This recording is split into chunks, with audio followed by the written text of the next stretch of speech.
These are the Section 8.4 notes. In Section 8.3, we learned about pulling polynomials apart and writing them in factored form. Now, all of the polynomials that we talked about in Section 8.3 had 1 in front of the x squared. Sometimes you don't have a 1 in front of the x squared, though. Sometimes you have a number in front of it. So we're going to use the same idea here today, but we're going to factor by grouping so that we can see what happens when a does not equal 1. This is the process you will use. The first thing you're going to do is find a times c. So you're going to take the coefficient and c and multiply them together. Then you're going to choose the factors from that number that add up to or subtract to make b. Then you're going to rewrite the original trinomial as a polynomial with 4 terms. And then you're going to factor by grouping. So this is called the AC method.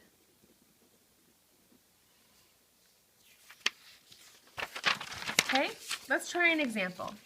First thing I have to do, take a times c. A is 7 and c is 4. So I'm taking 7 times 4 and I get 28. Now I have to find the factors of 28, which are 1 times 28, 2 times 14, and 4 times 7. Second thing I have to do is find the factors that add up to or can subtract to make 29. The only ones that can do that are 1 plus 28. 1 and 28 make 29. The third thing I have to do is rewrite this trinomial with 4 terms. So I'm going to take 7x squared, leave it alone. Now I'm going to take 29x and split it up with these to make 2 terms. So I'm going to say plus 28x plus 1x. If I were to combine these, would I get that 29? Yes. I get these numbers from these factors, and then I leave plus 4 alone. So I could have put the 1x here and the 28 here. It does not matter. Okay? So I'm going to come down here and I'm going to put in parentheses to start grouping. Now, this is a plus plus, so I can just add those parentheses straight in.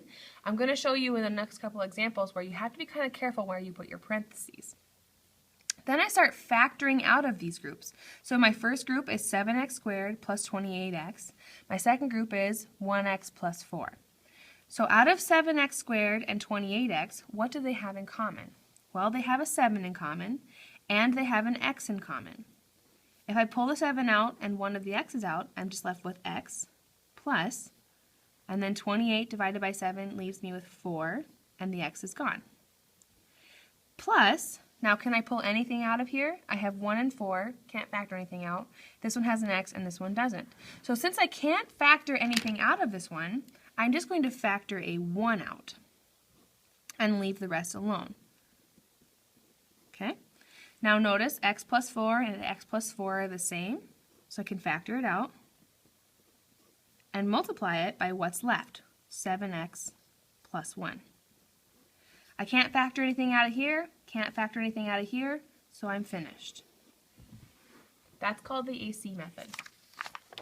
Turn to the next page.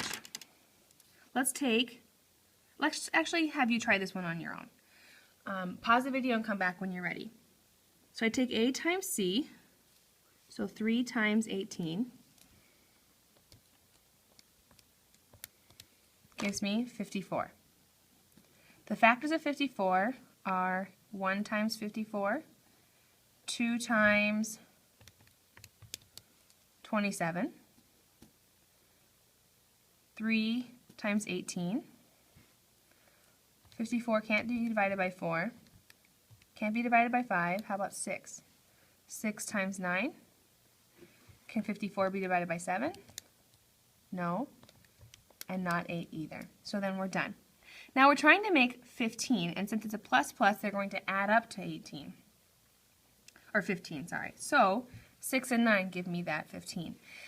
3 and 18 would also give me that 15. However, I'm not going to be doing any subtracting. I'm only doing adding because it's a plus plus. So I'm going to choose the ones that add to make that. So I'm going to have 3x squared, and I'm adding, so I add 6x plus 9x plus 18. So all I did was split that 15x using these factors. Then I'm going to start grouping. It's all pluses, so I can just add in my parentheses wherever I want. And then I am going to factor out. I'm going to factor 3x out of this. I'm left with x plus 2. Plus, I'm going to factor a 9 out of this, x plus 2. Notice the x plus 2's are the same, so they can be factored out and multiplied by what's left. Now this is where you should have ended, but let's take a careful look. I have x plus 2 and then 3x plus 9. Can anything else be factored out of that 3x plus 9? Sure, a 3 can. So I'm also going to factor a 3 out of this. I'm going to say x plus 2 times 3 times, now I'm factoring that 3 out, so I have x plus 3 left. That's okay. Now I'm going to rewrite it so I don't have to have these multiplication symbols in there, and I'm going to pull this out front using the commutative property. So I have 3 x plus 2, x plus 3. Now it is completely factored. Alright, let's try the next one. It's also a plus plus. A times c gives me 30. The factors of 30 are 1 times 30, 2 times 15, 3 times 10, and 5 times 6. The ones that make 13 when you're adding are 3 and 10. So I'm going to say 5x squared plus 10x plus 3x plus 6. I just split that 13x up using the 3 and 10. I'm going to put in my parentheses. I have 5x factored out. I'm left with x plus 2 plus factor 3 out, x plus 2. My x plus 2's are the same, times what's left, 5x plus 3. No more factoring here, no more factoring here, so I'm finished. Turn to the next page. Now, I have a negative. We're going to have to watch out for that negative. Okay? So, 6 times 8 gives me 48. The factors are 1 times 48, 2 times 24, 3 times 16, 4 times 12, 6 times 8, and then we're done. Now we're looking for ones that are going to make 22. These will not work. These could work. These will not, these will not, these will not. So I know that this will work. Now I'm adding these, so I'm going to be able to add in something, but then I'll have to make it smaller by subtracting the 2. So I have 6x squared. I'm going to add the 24x, and then I'm going to subtract 2x out, and then minus 8. Now, we have to be careful with that. Make sure that you're putting the adding and subtracting signs in the right places. If I add 24 and subtract 2, I get 22. Okay? So when I go to put my parentheses in, I have to be kind of careful. This is a plus, and it's positive out here, so it's just fine. But if I put parentheses here, that will change the sign for this number. Because if I were to distribute that negative to each piece, I'd get the negative 2x and then the negative 8 too. But if I leave it negative and I were to distribute it, I'd get a positive 8, and it wouldn't be the same as the original problem.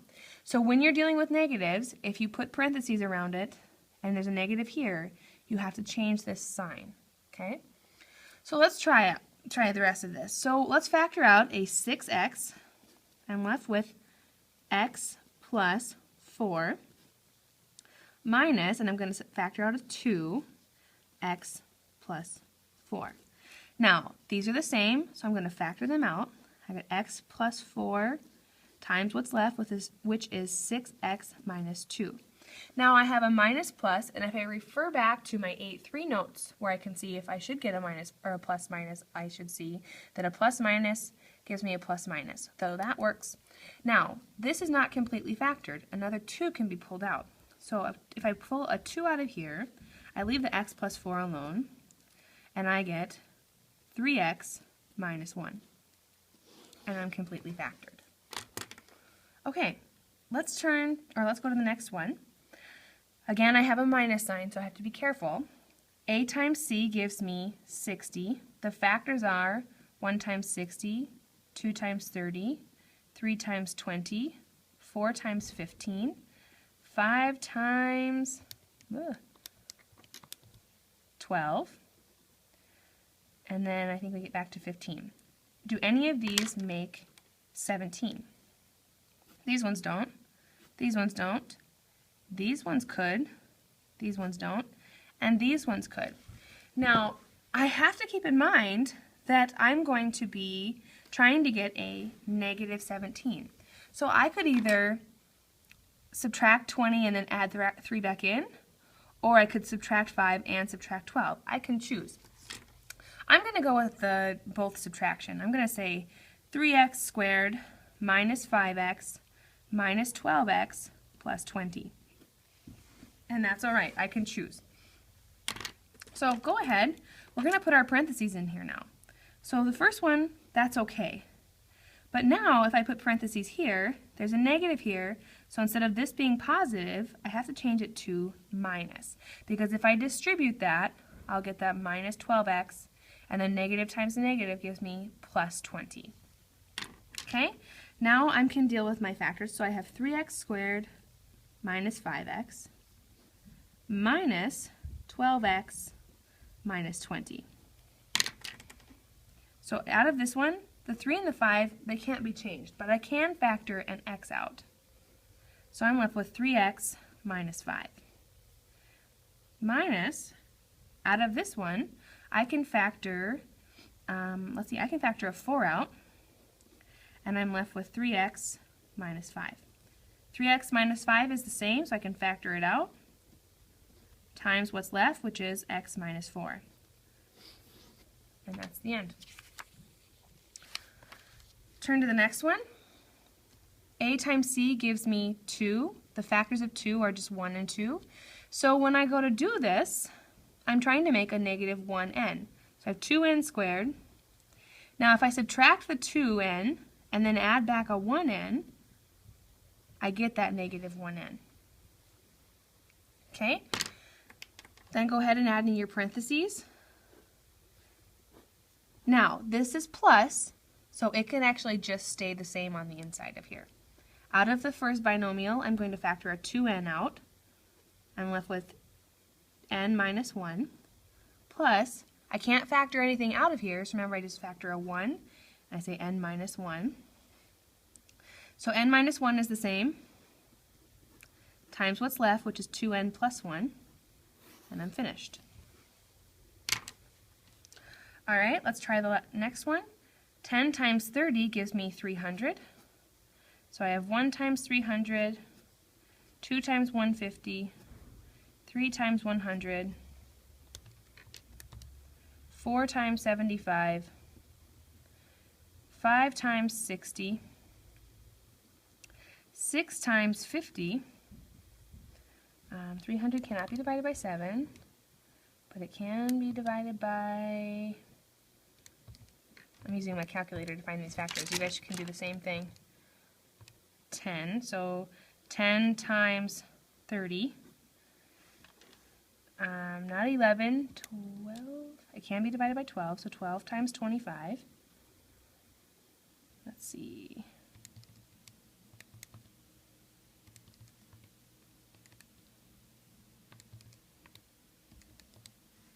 $15 times 20. And we're going to stop there because I know that if I'm trying to make 35, these won't work. Nope, nope, nope, nope, nope, nope, nope, yep. So I'm trying to make 35. Now, if I subtract 15 and I subtract 20, I can get that minus 35. So I have 10y squared minus 15y minus 20y plus 30. Remember, I just split this up using these factors. So I'm going to put in my parentheses. This one stays. Now, there's a minus sign here, so this sign has to change. So I get 10y squared minus 15y. Oops, it should be like that. Minus 20y minus 30. Now, let's factor something out of the first one. I can factor a 5y out. And then I'm left with 2y minus 3 minus, out of this I can factor a 10, and I get 2y minus 3. My 2y minus 3's are the same, times what's left, which is 5y minus 10. Now, that's factored, but not completely because I have 5y minus 10, and a 5 can come out of there. So I'm going to pull that 5 out, leave the 2y minus 3 the same, and if I factor 5 out of here, I'm left with y minus 2. And then I'm completely factored. Sometimes we're going to run into prime polynomials. And remember, if you think about the word prime, it just means that nothing else can go into it. Prime polynomials are polynomials that cannot be factored.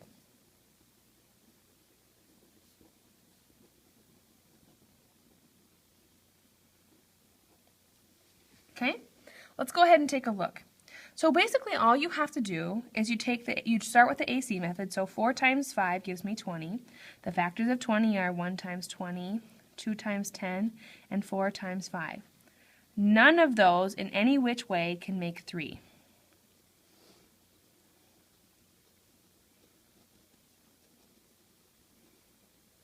So it's prime. Okay? All you have to do is find the factors of A times C. If it can't make that middle number, you're done and you just write prime. So let's try again. If I have 4 times 7, I get 28. 1 times 28, 2 times 14, 4 times 7. Can any of those make negative 1? Nope, nope, nope. Prime. Okay, let's try this last one. 2 times 5 gives me 10. 1 times 10, 2 times 5. Now, these can make 3. Let's see what happens. So if I take 2x squared, and I add the 5x, and I subtract the 2x, and I subtract the 5, okay, so I just split this up like this. I have 2x squared plus 5x minus, now 2x plus 5. I changed it to a plus because if I put the parentheses there, there's a negative here, so the sign has to change. I'm going to factor an x out of here. I get 2x plus 5 minus 1, because I can't factor anything out, 2x plus 5. This one is not prime. It can be solved. So I have 2x plus 5 times what's left, which is x minus 1. That was a trick question. Okay, so now you should be able to factor polynomials apart. I want you to go ahead and take a look at your homework and try a few of these. See you tomorrow.